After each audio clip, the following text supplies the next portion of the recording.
नबील गबोल साहब मेरा आपसे क्वेश्चन ये है कि गवर्नमेंट चाहती है कहती है कि इस बिल को पास किया जाए क्योंकि फैटफ की जानिब से हम पे एक कंपनसेशन है, हमें कहा गया कि जी आपने इसको करना है।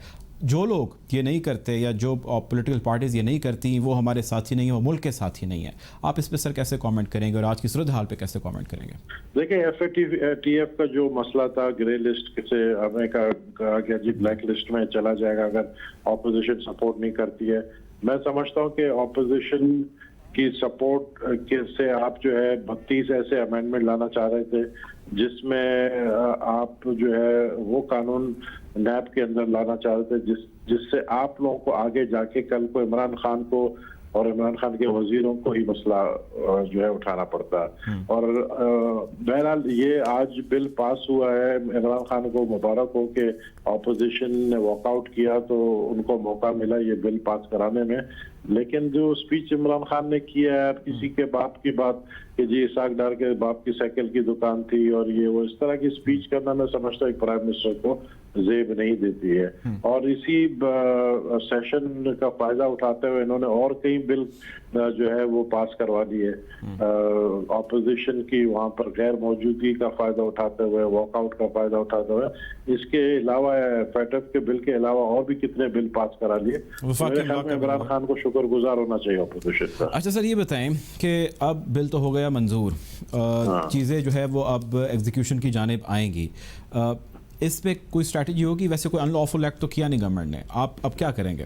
आपने वॉकआउट कर दिया। कुछ नहीं करेंगे, आपने तो वॉकआउट करके उसको पास करने का मौका दे दिया और क्या कर सकते हैं। हमने तो एक किस्म का इनडायरेक्टली फेवर ही हुआ ना कि वॉकआउट किया तो उनको पास, अगर हम वॉकआउट नहीं करते तो वो पास नहीं कर सकते थे। सर गवर्नमेंट ये कहती है कि आपके पास अगर छुपाने को कुछ नहीं है तो आपको इसको रेजिस्ट करने की क्या ज़रूरत है? हम as a state, as a government head क्यों ह्यूमन राइट्स वायलेशंस करेंगे? हम समझते हैं कि अगर बिल पास हो गया है तो अब वो जो बिल पास होने के बाद उनको जो करना है वो करे। रेजिस्ट क्या करेंगे? अब कानून बन गया है तो आपको तो आप तो कोई रेजिस्ट नहीं करेंगे। हमें जो रेजिस्ट करना था वो पहले कर रहे थे हम रेजिस्ट। लेकिन जब आपने देखा ऑपोजिशन ने वॉकआउट किया तो इसका मतलब आपने जो है विकेट के उस तरफ कोई था ही नहीं खिलाड़ी जो आपका बॉल को कैच करता। तो आपको जो है हमने ग्राउंड ही खाली कर दिया आपके लिए कि आप अकेले ही खेले। अच्छा सर, एक ही टीम ने खेला। अदर दैन दिस बिल में वैसे इस सारी सूरत हाल को सामने रखता हूँ। पहले कौमी असम्बली में जो है वो नेशनल असम्बली में ये बिल आया, वहाँ से मंजूर हुआ लोअर हाउस से, उसके बाद अपर हाउस में गया, वहाँ से रिजेक्ट हुआ। As a politician, as a सियासतदान आप इसको कैसा देखते हैं?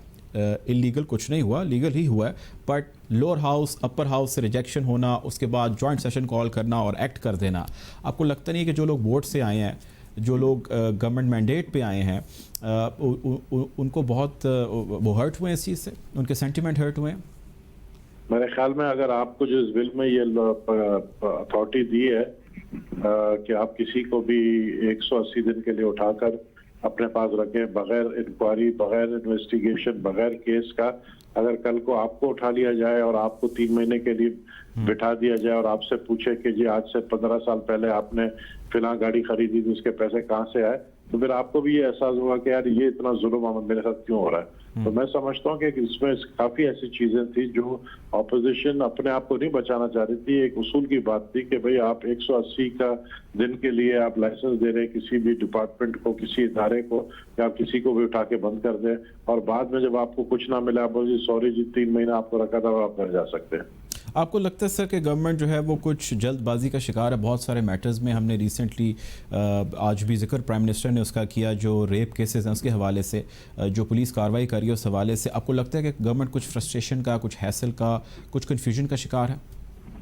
नहीं, गवर्नमेंट तो देखिए फ्रस्ट्रेशन का शिकार तो पहले दिन से है, लेकिन गवर्नमेंट जल्दबाजी, मैं नहीं कहूँगा जल्दबाजी, लेकिन ये कि गवर्नमेंट को कोई भी फैसला करने से पहले ये सोचना चाहिए कि आज वो अगर किसी ऑपोजिशन के पार्टी के किसी लीडर को टारगेट बनाने की कोशिश कर रहे हैं तो कल को ये लॉ उनके ही अगेंस्ट भी जो है यूज होगा। तो ये चीज मेरे ख्याल में इमरान खान को सोच के, इमरान खान एक दिन भी जेल में कभी जिंदगी में नहीं रहा है और ना वो जेल वाला लीडर है, तो उसको ये नहीं पता कि जेल की जो गर्मी है वो कैसी होती है। तो मैं समझता हूँ कि ये जो कानून में अमेंडमेंट लाना और मनी लॉन्ड्रिंग के हद तक देखे करप्शन के हम भी खिलाफ, मैं पर्सनली अपनी बात कर रहा हूँ, मैं पार्टी के हवाले से नहीं कर रहा हूँ। आपने कहा मनी लॉन्ड्रिंग, आप पैसे लेकर आए ना बाहर जो गए पैसे, अरबों के सूरत में जो है पैसे बाहर गए हैं, आप उनको तो ला तो सकते नहीं है। आपने बिल पास किया, आपको ब्रिटिश गवर्नमेंट जो है वो आपको एक्नॉलेज करती नहीं है। कितनी मनी लॉन्ड्रिंग के केसेस हैं जो ब्रिटिश गवर्नमेंट ने आपको रिजेक्ट कर दिए कि हम उसमें कुछ नहीं कर सकते। तो सर जब गवर्नमेंट आपकी थी, कोई ट्रीटी क्यों नहीं आप लोगों ने साइन करने की कोशिश गवर्नमेंट के साथ? हम तो अभी गवर्नमेंट में नहीं है ना भाई, हम आज से जब 10 थी साल गवर्नमेंट आपकी तब कोई ऐसा ट्रीटी साइन करने की आपकी तब उस वक्त जो है मेरे ख्याल में मैं ऑथोराइज नहीं था इस चीज के लिए कि मैं कर सकता था। Right. वो तो उस वक्त ये लीडरशिप से आप जी सवाल करें।